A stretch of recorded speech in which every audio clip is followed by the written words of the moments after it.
This is also a fun question because I think on any given day I could say it informs it entirely and not at all. And I think I like to live in that ambiguous zone of on the one hand, I am using all of these resources and tools that I learned in school. I mean, I spent 6 years studying fairly intensely. So I would, there's no way that it would not come out in my music. But on the other hand, a lot of the music I've been doing since graduating with my master's degree has been partly a direct response of doing like the opposite of what I was doing in my degree. And that's partly because I'm a little bit of a contrarian at heart, and also acknowledging that there are other ways of making music, and you don't necessarily need to be an academic to write this sort of esoteric music that I was describing.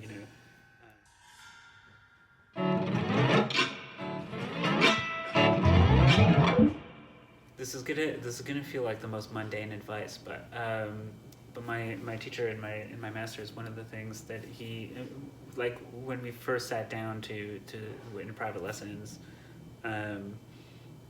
he said, okay, well, you have 2 years now, and 2 years where you're not working, you're not scrambling, you're just gonna, right now is the time to experiment and figure out what you're gonna write for the next 5 years.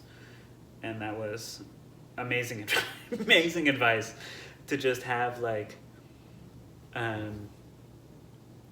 to take that time to really self-reflect and figure out that, like, what is the music that I want to do. And then, so then you're not starting every piece that you write from square one. You have a like, oh, well, I do this thing, so I'm going to do something along those lines, right? That was great advice to have. As it turns out, that the music I wanted to do was not the music that I did in my master's, but at least I found that out, right? And then as soon as I graduated, I knew the kind of direction that I wanted to go in. Yeah.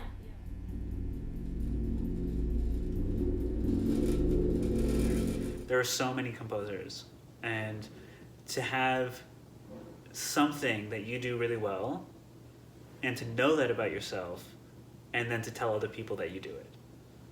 Because that's how people are going to be like, there'll be a situation where, oh, we really, like for me, for example, like this connection with dance and movement that I have, that's something that I've promoted about my own work. And so if, there was a situation where, oh, we're doing a piece that has something to do, we're doing a concert that has something to do with dance, then it can be like, oh, who does that? Oh, Joseph does that. There we go. So, I mean, not to necessarily pigeonhole yourself, but to also have like, a calling card. So then you can be placed into appropriate situations. Yeah.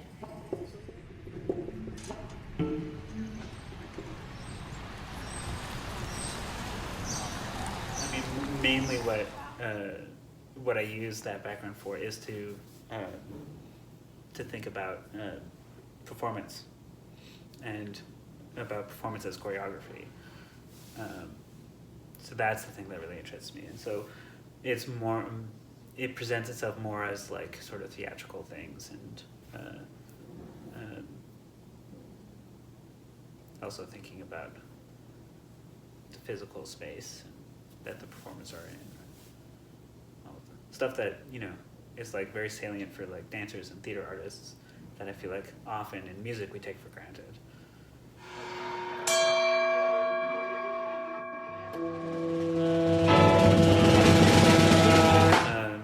Also a big question. How can one ever really know anyone? I mean, obviously I'm a composer, and I'm an arts administrator.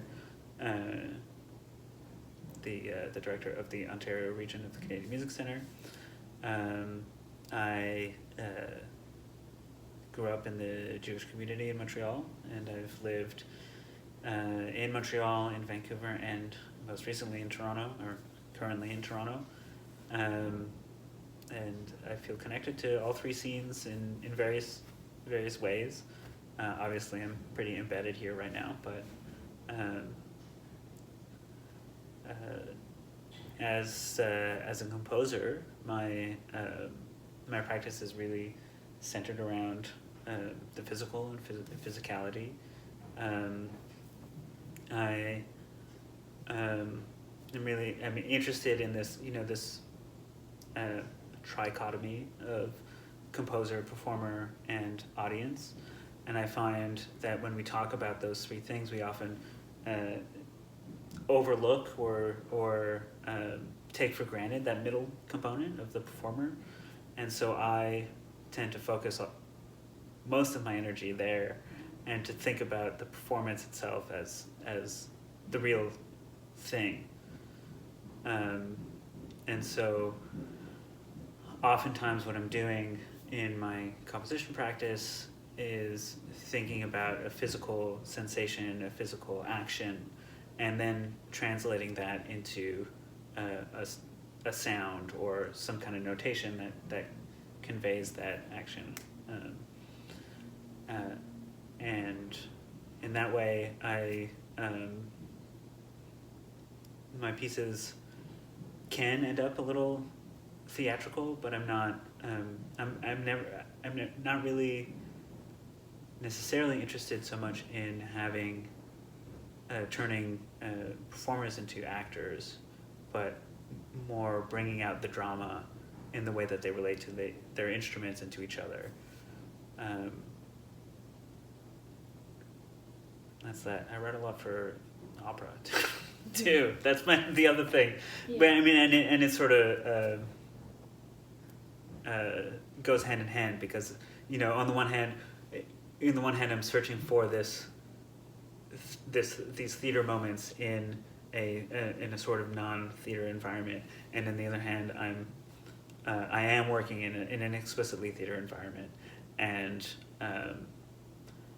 bringing sonic elements that or approaches like that are a little bit more textural or from this sort of concert music world into this theater world, and figuring out how they can serve a set narrative that's on stage.